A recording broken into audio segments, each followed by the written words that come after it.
Hello, my name is Keegan Shaw, and I'm a 23-year-old, soon-to-be college graduate at Indiana University.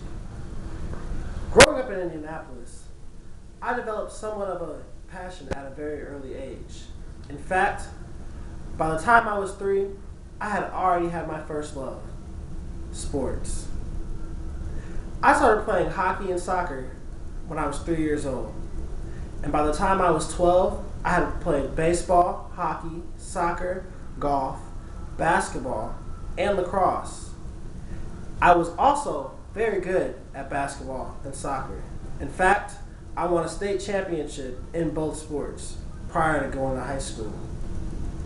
When I went to high school, I was somewhat bored of soccer and decided to pick up football instead. While I might not have been the best at football, it was still a very good experience. And it only made me want to be better at basketball, which became my true passion. I used to watch college basketball players and NBA players and envision myself being there at some point. I used to work extremely hard every day and every night in the gym, putting in hours.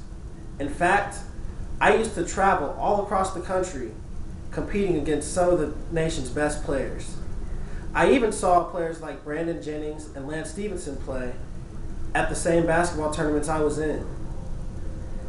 I wanted to use basketball to take me as far as I wanted to go in life. I thought I was going to be able to get a scholarship for college and maybe even be able to play at a professional level. One day, in the summer before my senior year in high school, I was at Carmel High School playing a summer league game with my high school team. I was on a fast break, I went up for a layup, and I landed awkwardly. I heard a vicious pop. About 30 seconds later, I had shooting pains going all down my knee. I didn't know what was going on.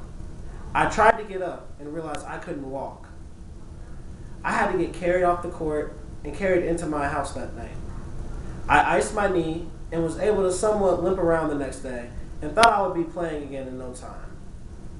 However, I went to the doctor the next week and found out I tore my ACL, sprained my MCL, and my meniscus, and that I would not be able to play basketball for 6 months.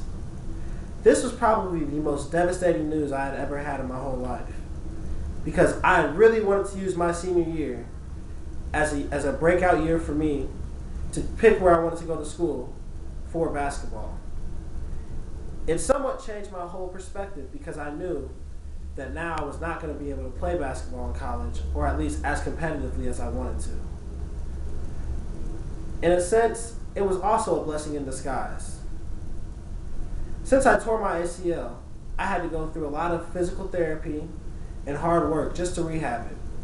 I had numerous visits to the doctor, and I realized that the orthopedic and sports medicine field was one that I was very interested in. It somewhat intrigued me. And ever since that day, it has been my passion to want to be a sports medicine doctor.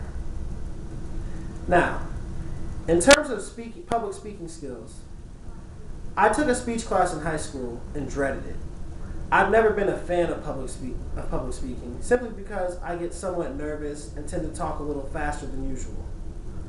I always have I always get those butterflies in my stomach right prior to a speech.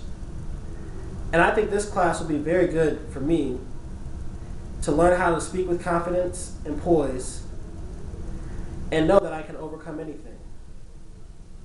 As a sports medicine doctor, I would want to be able to speak with that same confidence to my patients as well as their families so that they can be confident in their recovery and so that I can best help them to utilize their strengths and courage to recover. I think public speaking is one of the first avenues in which I can do that. If I speak with confidence to them, they will feel confident in their abilities to recover and do great. Overall, I hope to really overcome some of the anxiety that I recently learned I had in that test. I had no idea that I had such nervous habits and that public speaking was so scary to me. I plan to keep on speaking publicly in hopes that eventually I will be able to do it with ease and confidence and poise just as some of the many great public speakers have in our society. Thank you.